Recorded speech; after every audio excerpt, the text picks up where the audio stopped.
El abanico de candidatos presidenciales, como suele decirse en la jerga política, recibió hoy oficialmente a dos nuevos integrantes, la senadora Marta Lucía Ramírez y el abogado Jaime Araujo.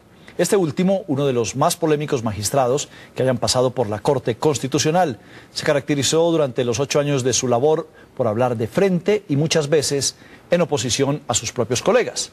Felipe Zuleta fue a preguntarle sobre sus reales posibilidades en esta contienda y, fiel a su estilo, se refirió al gobierno, a la reelección y al actual presidente de la Corte Constitucional. Felipe Zuleta entra al radar. ¿Qué posibilidades se ve usted dentro de una candidatura presidencial? Pues yo me veo ganador. Así lo dice, pero sin ruborizarse. Y sin ruborizarme. ¿Y por qué se ve ganador? Porque nosotros somos... ¿Quiénes somos nosotros? Perdón, lo interrumpo.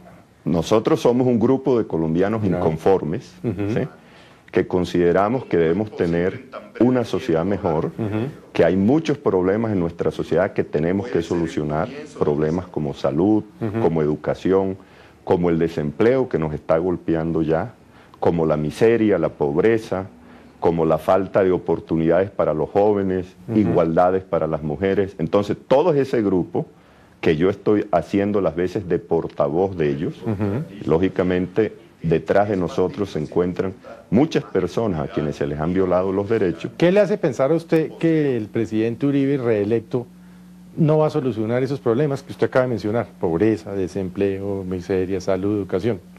Pues que ya no lo solucionó.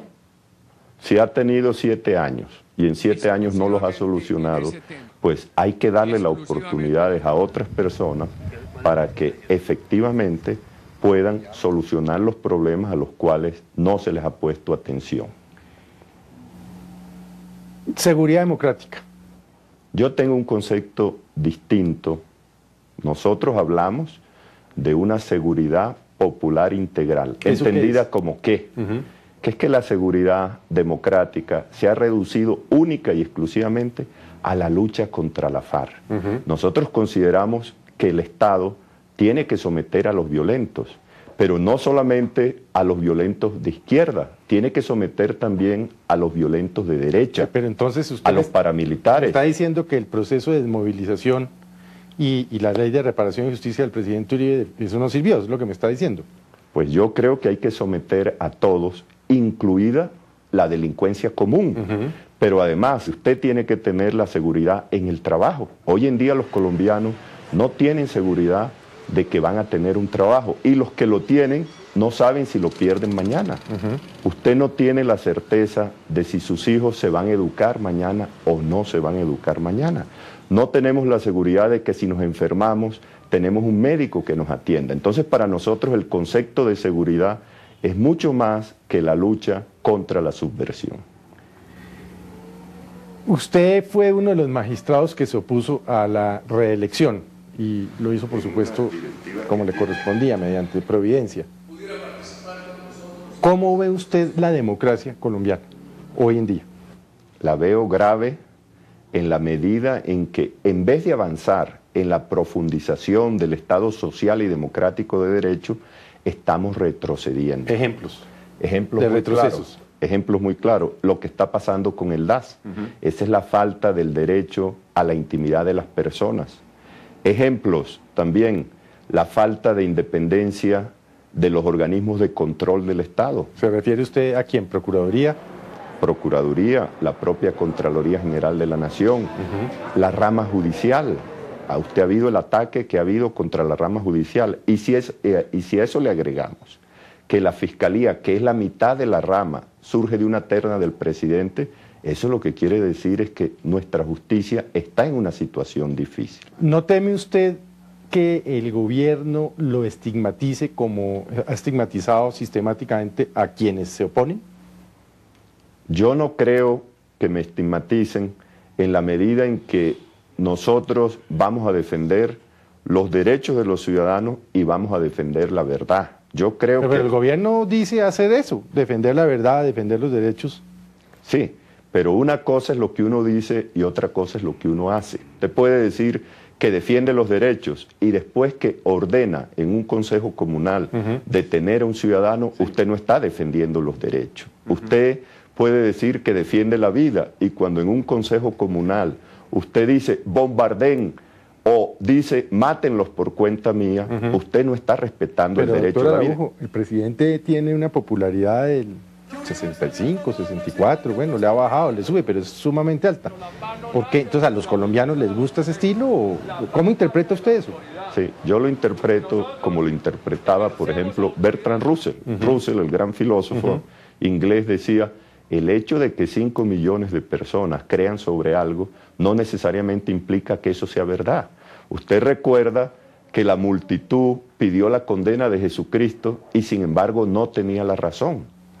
Me estaba diciendo usted ahorita, que estábamos hablando tras de cámaras, que usted está convencido que aquí lo que ya se montó es como una especie de dictadura, caudillismo, que incluso me habló de Hitler.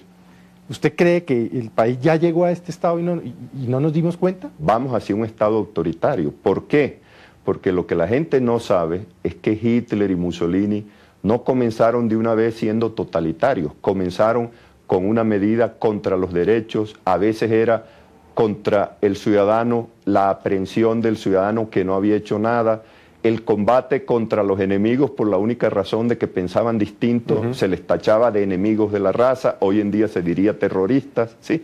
Y una medida tras otra medida terminaron acabando con el Estado de Derecho y haciendo algo que la humanidad pagó un precio muy grande.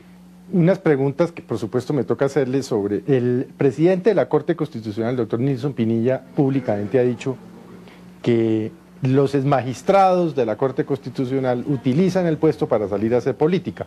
No lo ha mencionado expresamente usted, pero lo hizo, por ejemplo, el doctor Carlos Gaviria. ¿Qué le diría usted al doctor Pinilla? Porque le está dando la razón. Que fue injusto. Me preocupa de esa entrevista más bien algo que dijo el presidente de la Corte, que implica un prejuzgamiento sobre un tema futuro, que es el tema de la reelección presidencial, en la medida en que ya de una vez dio el argumento de que lo que la Corte había sostenido en la anterior sentencia carecía de valor porque ahora la reelección iba por una vía distinta. Él revocó ya la sentencia de la Corte. Me parece que como presidente de la corporación cometió un error gravísimo en la medida en que opinó sobre un tema que no debió opinar, porque cuando uno es magistrado no puede opinar sobre esos temas. Después de la operación Jaque, un magistrado estaba muy contento y dijo que Uribe había que elegirlo no 2 ni 3, sino 4 veces. ¿Es el magistrado Nilson Pinilla? Eso habría que mirar las actas de la corporación. Lo que me está diciendo, no me está diciendo que sí, pero me está diciendo que vaya y miren las actas. Usted recuerda que la Corte Suprema, ¿sí?, le había puesto nombre, delito, y le había puesto apellido, correcto. Delito de cohecho, ¿sí? Y en esas circunstancias difíciles, cuando estamos discutiendo eso, se produce la operación Jaque, ¿sí? Y en esas circunstancias, algunos de los colegas, esos estarán en el acta, ¿sí?, decían que, por ejemplo, había que borrar cualquier delito que se hubiera cometido con los votos. Y yo dije, como lo dije en mi salvamento de voto, que los delitos no se pueden borrar en el Estado Social de Derecho con votos, que por esa vía íbamos a terminar justificando el holocausto nazi, el genocidio de los judíos, porque el señor Hitler y el señor Mussolini habían tenido unos votos y eso no justificaba la violación de derechos fundamentales. Y otra pregunta, usted le dio una entrevista, si no estoy mal, a Cecilia Orozco para El Espectador, en que usted sugiere, o hay un magistrado que tenía una ponencia contra la reelección o no aprobando la reelección, y a última hora este magistrado sacó otra ponencia. ¿Le puedo preguntar, se trata del doctor Manuel José Cepeda? Mire, es que usted está muy prudente. ¿Es el doctor Cepeda? No, mire, yo le puedo decir esto. Cuando comenzamos la discusión, había en total 7 proyectos. 2 magistrados se habían quedado sin proyectos y 7 teníamos proyectos. De esos 7, 6 decíamos que había cosas que estaban mal.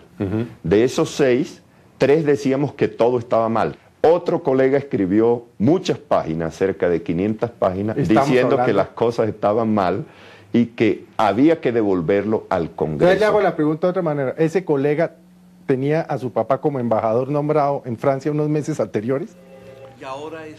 Hasta donde yo recuerdo, el embajador lo nombraron después.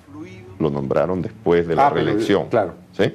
Pero lo que sí fue curioso es que, paradójicamente, después terminamos 6-3. O sea, cuando 6 al comienzo decían que estaba mal, después terminamos solo 3 diciendo que estaban mal y 7 que estaban bien. ¿Sí?